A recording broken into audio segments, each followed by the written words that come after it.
Book 3. We've done Naked in Death and Glory in Death. These are going back upstairs on the bookcase, so you might not see them. And Ceremony in Death, Book 3. So,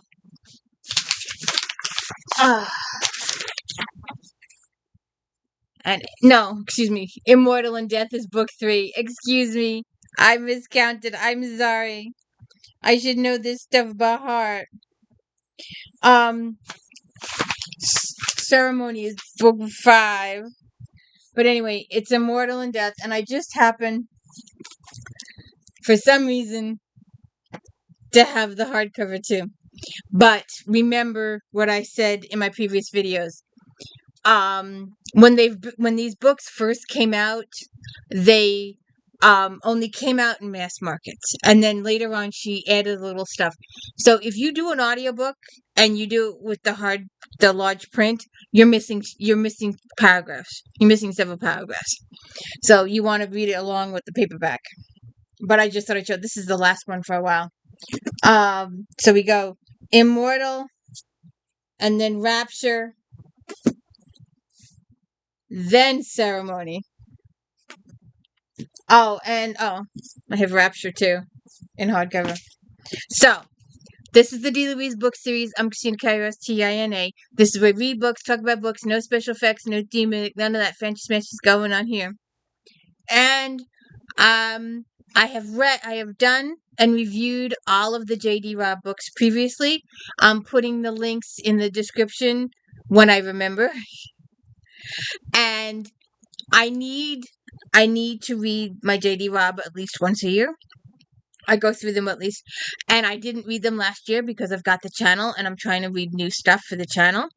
I did them in 2023, all 60 of them. And then because I'd already done them, I didn't do them in 2024. And I need to read my J.D. Robb. I need my comfort books. So, I've decided to read my favorite parts of the books. I've done the review. Go check out those videos. But enjoy the books with me. I enjoy these books immensely. I love sharing the characters with you. And this book, it was supposed to be the final book in the series. It was supposed to be the final book. But the fans liked it so much that her publisher called for some more.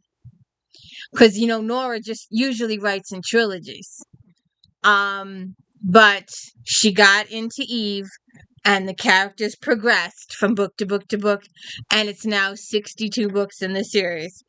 And if you go and watch my reviews, I also did the novelites, the books in between. For several years running, we got 5. We got 3 Nora Roberts with the trilogy, and then we got 4 J.D. Robbs. We got 2 hardcovers and 2 novelites. But she stopped that about 10 or so years ago. But now we get 2 J.D. Robbs a year and 3 Noras a year. We still get the 5. So, Immortal in Death. And we get some new characters, some permanent characters. Well, we have ROARKE, of course. She's now engaged. They got engaged in the end of the last book. We have SUMMERSET, the Major Domo. We have Galahad, the cat. We have Mavis Freestone, her best friend. Leonardo he's just started in this book, becomes Mavis's significant other. He's got to go through this stuff in this book first. He gets in trouble. We have Nadine first, our reporter at Channel 75. Peabody. She was introduced in the last book. Crack was introduced in the last book. He's our owner of our club, bartending, whatever you want to call it. Whitney's her boss. FEENEY is captain of EDD and also Eve's old mentor. We see Chief TIBBLE for the first time on page, and Chief Tech DICKIE BERENSKI. He's new to the series in this book. They also call him Dickhead. but he's new.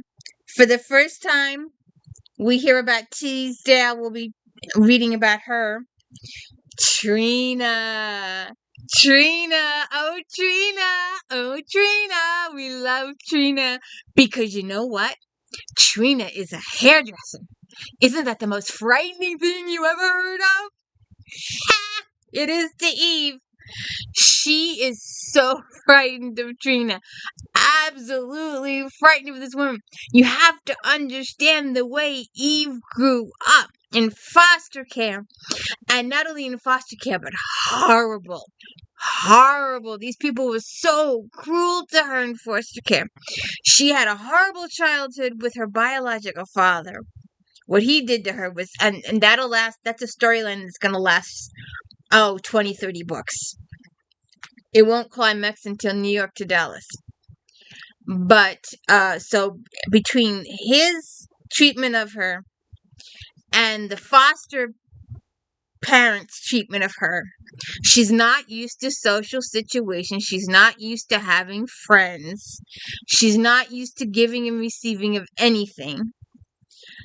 She wants to do for herself. And I'm telling you, 62 books later, she still has some of these issues. Not to the extent now. Because even though we've been through 60 books and about 5 years, we've only been through about 5 years book time. I don't think it's more than 5 years, 5-6 years book time. So it hasn't been that much. But she's slowly, getting through it.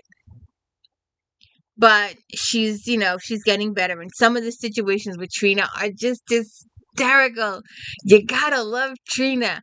And she frightens Eve would rather face two chemi heads in a showdown in an alley by herself than face Trina. And Dr. Mira returns for this book. So, shall we read some? All right.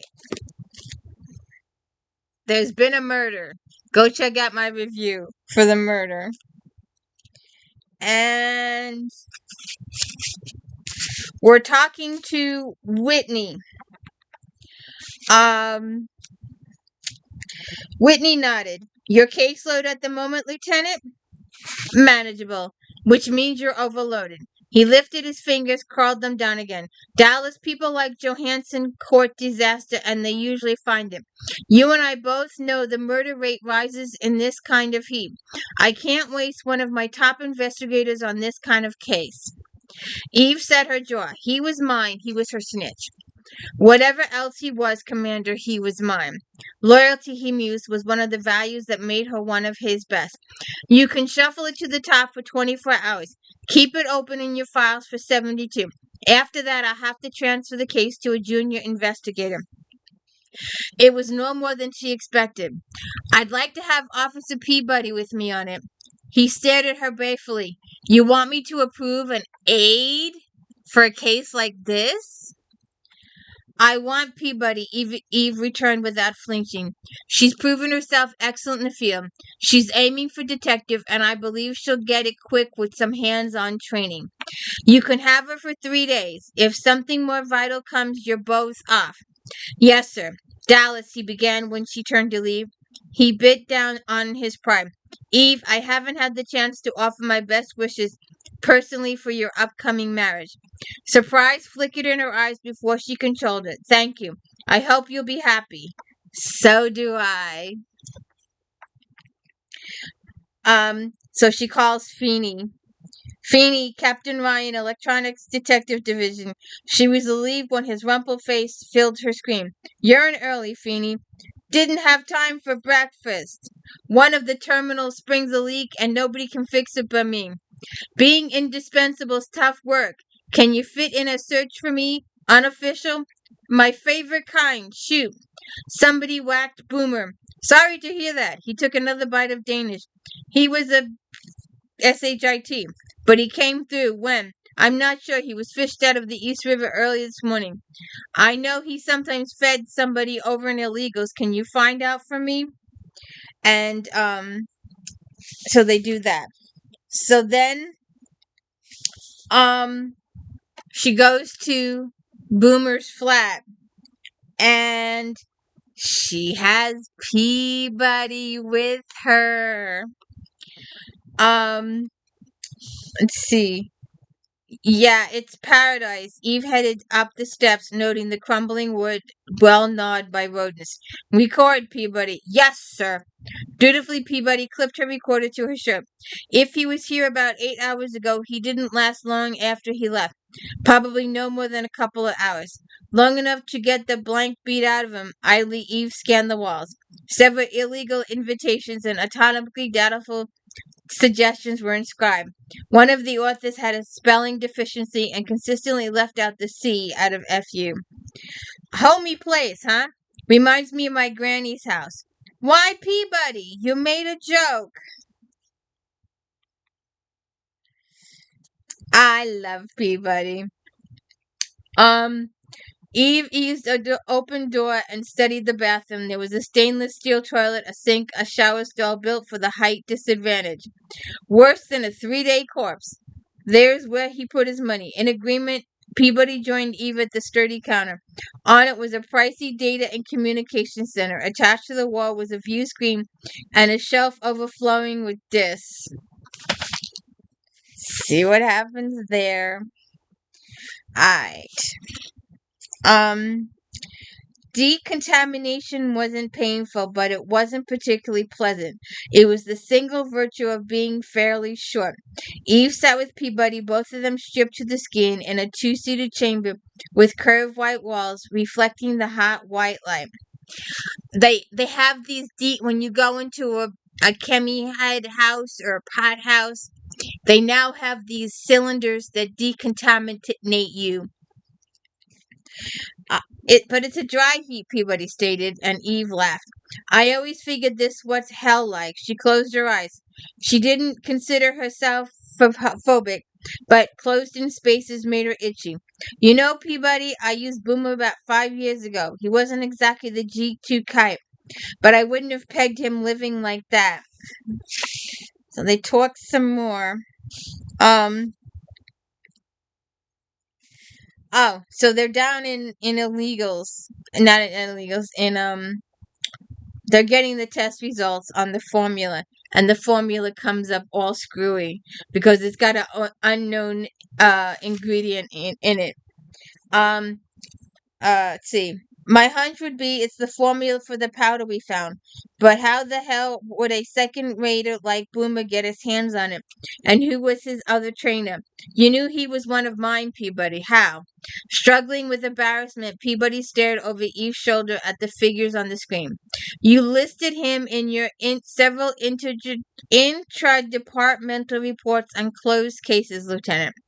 You made a habit of reading interdepartmental reports, officer? Yes, sir. Yours, sir. Why? Because you're the best. Are you sucking up, Peabody, or bucking for my job? There'll be room when you're promoted to captain, sir. What makes you think I want captaincy? You'd be stupid if you didn't, and you're not. Stupid, sir. Okay, then. We'll let that rest. Do you scan any other reports? Now and then. Massive spoiler here if you haven't read the books. Eve turns down captaincy at least twice because she likes being in the field, and she feels that if she's a captain, she's too far away from her men in rank to do a proper job. At least that's her reasoning. I think she should be promoted to captain, but still go out in the field. But she feels it's too far away from her men in her bullpen. But that's later on. We haven't gotten to know the men in her bullpen yet. So then we meet on. I should probably skip this guy. This is our bad guy, so we'll skip. I was gonna do this guy, but I'm gonna skip it because that's the bad guy in the story. So we'll skip to Uh, let's see. Uh, Ultimately, yes, the manufacturers certainly know this, which makes them not guilty of distributing illegals but premeditated murder. She let him chew over that a moment, knew the headache it would cause if and when the media dug its claws into the data. Boomer may or may not have known about this aspect, but he knew enough to be killed for him. I want to pursue the case, and I'm aware I'm distracted by other matters, so I request Officer Peabody be assigned as my aide until the matter is resolved. Peabody has little experience in illegals or homicide, Lieutenant. She makes up for it with brains and sweat. I'd like her to assist in coordinating with Lieutenant Koska of illegals, who also use Boomer as a weasel. I'll see to it. As to the Pandora homicide, use Feeny. He lifted a brow. You already are, I see. Let's pretend I've ordered it and make it official. You'll have to deal with the media. I'm getting used to it. Nadine First is back from leave. I'll feed her what seems best. She and Channel 75 owe me a few. I've some people to talk to. I'll contact Feeny and take him along. Aww. Let's see. So then she's going out with Feeny. And they're in the car. And Eve's cars will be a contention through all of the series. Oh, look who's here. Hello. How are you? Come over here. Come here. Come here. Come here, Sandy. Come here, Sandy. Hi, Sandy. How's my girl? I don't want to move my chair because I don't want to run over your toesies. Sandy. Come here. Come here. Come here. Come here. Where'd you go? Come here. What? Come over here. I wish I had the capability of putting up the cat cam here. One of the people that I watch does a cat cam. Come here. Come here. Ah.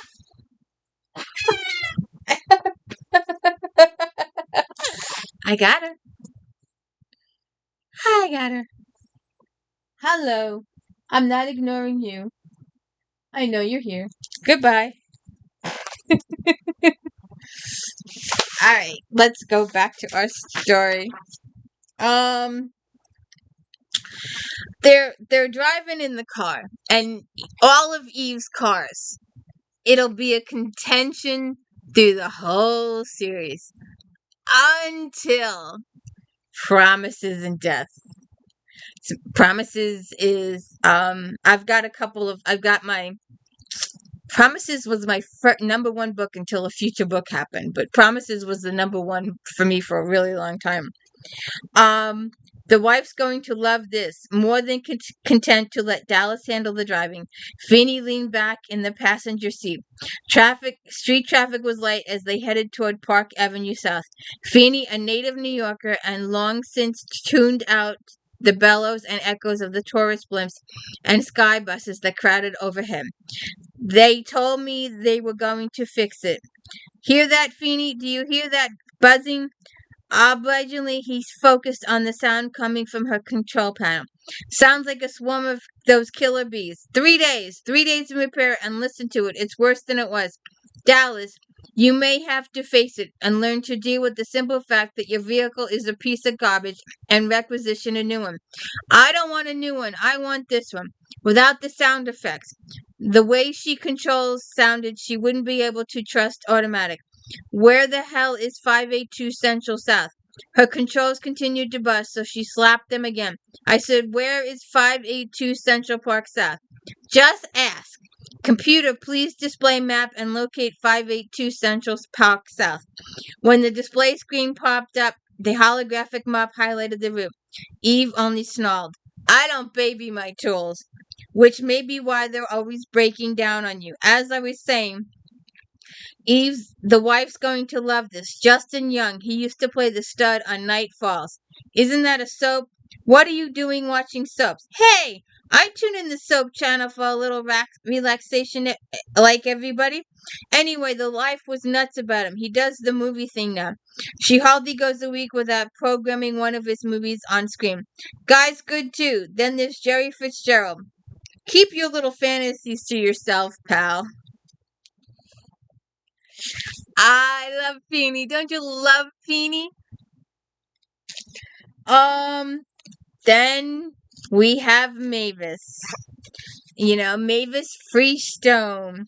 And we've got to talk about Mavis's grifting every single book. And for the first 15, 20 books. But when 60 books and we're still talking about it. Good Lord. Can we leave it alone now? So, Mavis is in a bit of trouble in this book. And Eve is working to save her. And she is talking to Rourke in this particular section here. So that she's talking to Rock. She's going to be scared, frightened herself. Eve looked up the stairs toward where Mavis would be waiting. The PA's office told me they wouldn't block bail, but still, she's going to need Rock. I hate to ask you.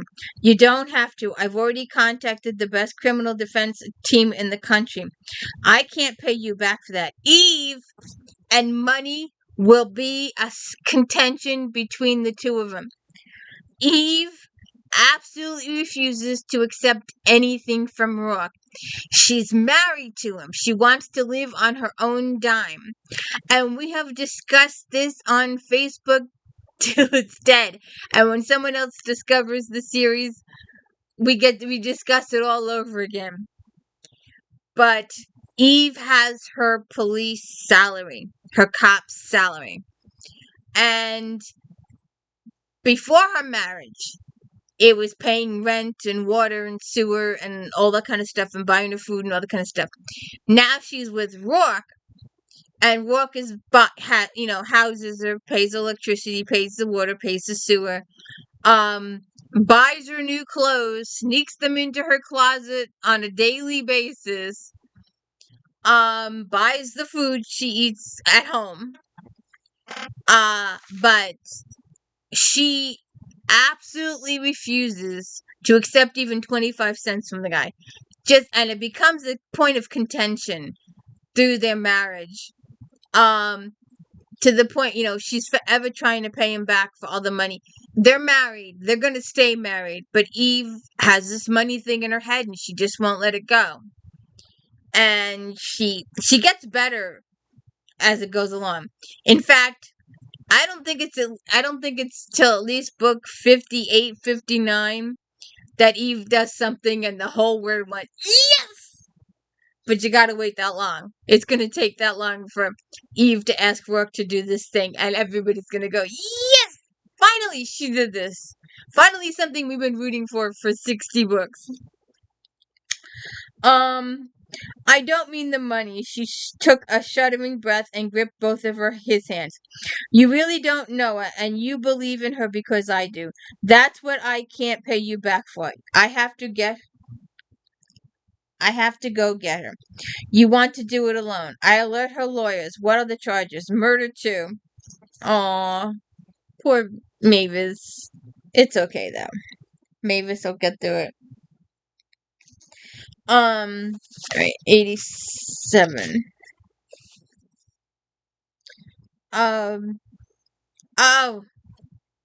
Somerset. She will be forever having words with Somerset.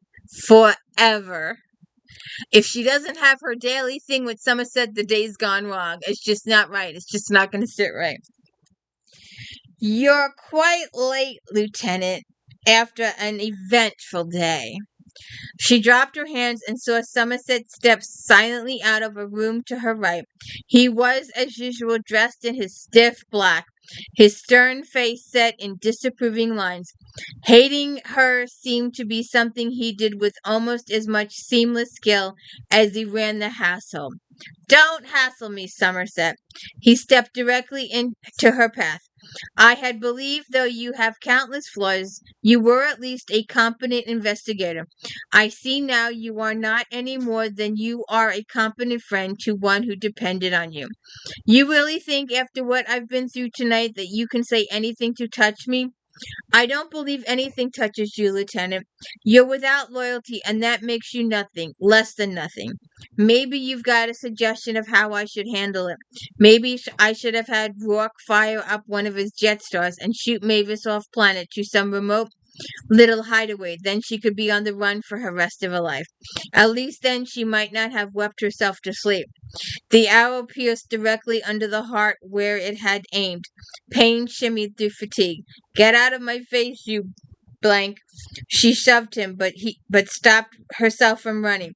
She walked into the master bedroom just as Rourke was replaying her press conference on screen. You did well here, he rose under the pressure. Yeah, I'm a real pro. And they talk about the lawyers and other stuff, and he makes her eat. Oh, he's making Eve eat. Alright.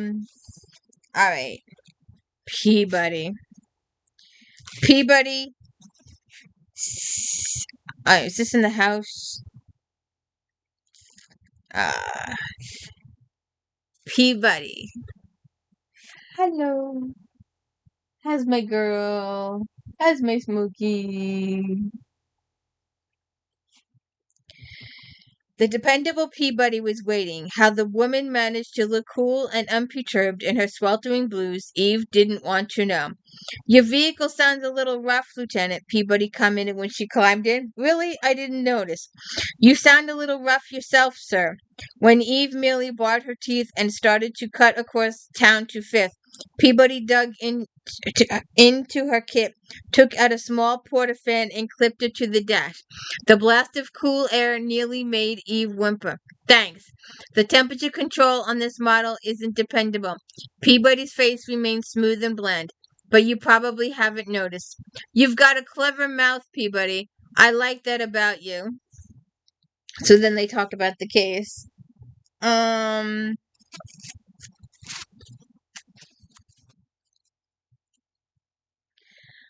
Impressions, Peabody, he's slick, so slime. Eve shoved her hands into her pockets as the elevator descended, toyed with those loose credits. He despised her, but he slept with her, was willing to use her. I think he found her pathetic, potentially dangerous, but marketable. And if that marketable had waned or the danger increased, he could have killed her. In a heartbeat, Peabody stepped into the garage first. Conscience isn't his priority. If the deal they had were tipping the wrong way, or if she had anything to pressure him with, he'd erase her. People that smug, that controlled, tend to have a lot of violence bubbling up somewhere, and his alibi sucks. Yeah, it does, doesn't it? The possibilities made Eve grin. Alright.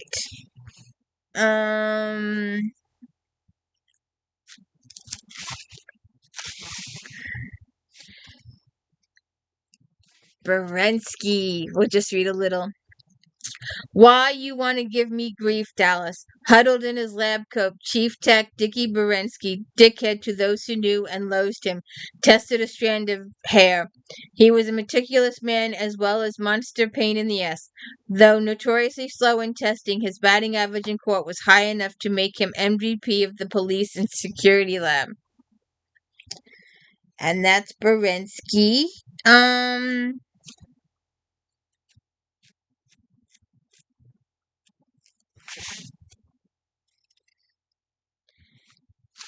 You knew, Peabody said as they took the skylight to homicide sector. Back at the victim's apartment, you couldn't find the box, but you knew what was in it. Suspected, Eve corrected. A new blend. One she was proprietary about. Increased sexual performance and strength. I got lucky. Working on both cases at the same time, having them both on my mind, I worried I was overlapping, but when I started to wonder, I saw both bodies, Peabody. There was the same overkill, the same viciousness. I don't think it was luck. I was in on both of them, too, and I was 6 steps behind the whole way. You catch up fast. Eve stepped off the glide to take an elevator to her level. Don't beat yourself up over it, Peabody. I've got more than double your time on the job. Why did you bring me in on these? You've got potential, brains and guts. That's what Feeney told me when he brought me in under him. That was homicide too. 2 teenagers hacked to death and strewed over the sky ramp at 2nd and 25th. I stumbled along the 6 paces behind him too, but I found my rhythm. How'd you know you wanted homicide? Eve stepped out of the tube, turned down the corridor to her office. Because that's an insult to anyone. When somebody hurries it along, that's the biggest insult of all. Alright. And then we meet Eve liked Chief TIBBLE. He was a big man with a bold mind and a heart that was still more cop than politician. After the stench the former chief had left behind, the city and the department had needed the kind of brisk, cold air TIBBLE brought with him. But she didn't know what the hell they'd been called in for, not until she ushered in and saw somebody and his captain, because we don't want to talk about that person because they're the bad guy. We're just gonna do this one little piece here because you don't know, you're not aware, but this person, Teasdale, will become a factor, I don't know, 40 books down the road. If you hadn't I wouldn't have noticed this. If you only read the first few, you wouldn't realize that this was the person you were going to get to know 40 books down the line, but you do. Security is a priority at the resort, Teasdale. He's building the Vegas 2. I think it's Vegas 2. I forget what the name of the planet is. He's building a whole resort on another planet. If there's a flaw, find it and fix it. You simply have to do better. If you're going to have cost overruns, you'll have to justify them to me. No, I didn't say excuse them to me, Teasdale. Justify them. He's good. Then we meet up with an old friend. We have to check in with Crack. Crack owns a bar with holographic dancers during the day and physical nude dancers at night. She avoided Mavis and Leonardo as well, and had only run into Somerset long enough to have been granted one of his freezing looks. She turned away from that and walked out. There was a sick knowledge inside her that she was turning away from a great deal more. Work was the answer, so she hoped. Work she understood. She pulled up in front of the Down and Dirty Club in the East End and got out of the car. Hey there, white girl. Hey there, Crack.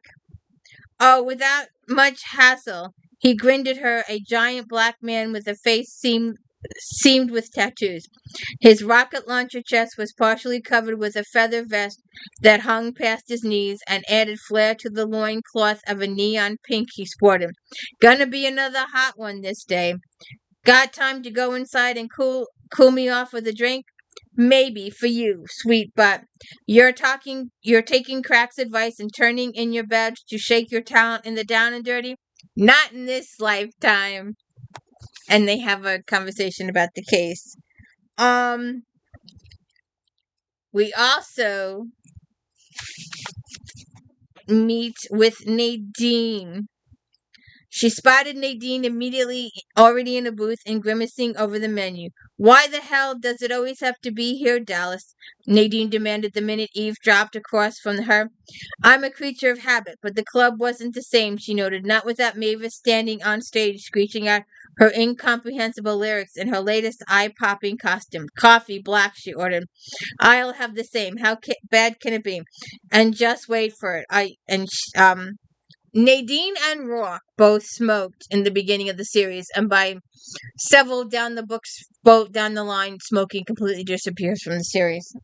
So she meets with Nadine over the case. Now, the piece de resistance. She's with Mavis and Somerset, and she comes home. And once again, this happens almost in every book. She walks in the door, and there's Somerset standing there. Your guests, Somerset said in a dismissive tone from behind her, have been waiting for you. Look, pal, they're not my Dallas! Mavis squealed and leaped dangerously across the room in her fashionable stilts. She caught Eve in a tipsy bear hug that nearly felled them both. You're so late. Rourke had to go somewhere, and he said it was all right if Biff and Trina came by. They've been dying to meet you. Leonardo will fix you a drink. Oh, Somerset, the goodies are just mad. You're so sweet. I'm delighted you're enjoying them. He beamed at her. There was no other description for the bright, moody look that he shot out of his stony face before he faded back into the hall. Somerset loves Mavis. Absolutely loves Mavis. Come on, Dallas, join the party. Mavis, I've really got a lot of work, but Eve was already being dragged into the parlor. Can I get you a drink, Dallas? Leonardo offered her a sad puppy dog smile. Eve crumbled. Fine, a glass of wine. So they're talking about Biff, who does stuff with fabric, and he's working with Leonardo, and they've been planning her trousseau. My what? And this is Trina. She's going to do your hair. She is. Eve felt the blood drain out of her head and into her feet. Oh, well, I don't. Even women with a little vanity can panic when faced with the styling, boosting rainbow curls. I don't really think. Gratis, Trina announced in a tone that was the vocal equivalent of rusted iron.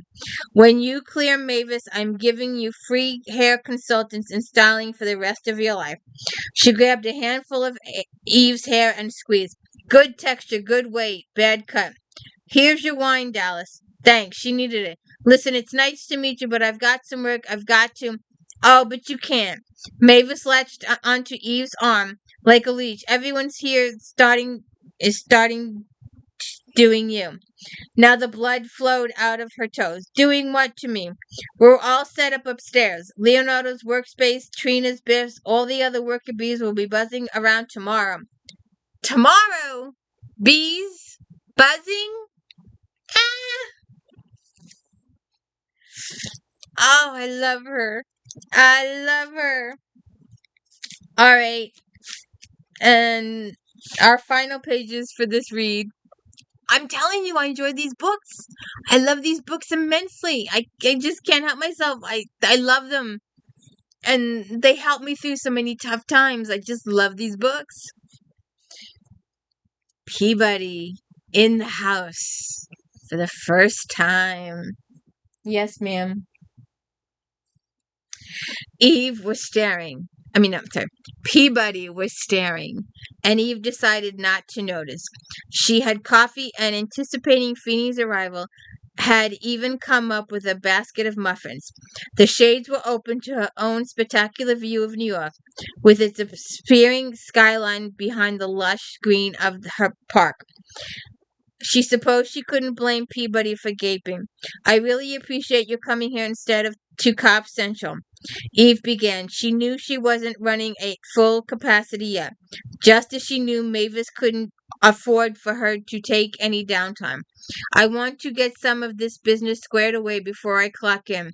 As soon as I do, I imagine Whitney will call me up. I need ammunition. No problem. Peabody knew there really were people who lived like this. She'd heard of it, read of it, seen it on screen. And there was nothing particularly fabulous about the lieutenant's rooms. They were nice, certainly plenty of space, good furnishing, excellent equipment. But the house. Jesus, the house.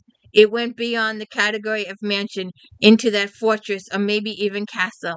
According to Nixie Swisher, Survivor in Death, it's a castle. The green lawn, flowering trees, and mountains, they were all over the towers, the sparkle of stone. That was before you were brought inside by a butler and blown away by marble and crystal and wood, space, and so much space. Peabody? What? Sorry. It's all right. The space is pretty intimidating. It's incredible. She swung her gaze back to Eve. You look different here. You do look different. Hey, you got your hair cut and the eyebrows. A skin job. It was a facial. Eve caught herself just before she squirmed. Can we get down to it now, or do you want to name a my consultant? I couldn't afford it. But you look good. You're starting pumping up since you're getting married in a couple weeks. It's not a couple weeks, it's next month. Guess you haven't noticed that it's next month now. You're nervous. Amusement flitted around Peabody's mouth. You never get nervous. Shut up, Peabody. We've got homicide here. Yes, sir. And there you have it. My enjoyment of Immortal in Death. We've only got 59 more books to go. There'll be another 2 by the time I finish with this. So 61 books by the end of this. I just love this series, and I could talk about it for hours and hours. So I hope you have a good day. Thank you for tuning in. I so appreciate it. My little gal pal here. Have a good one.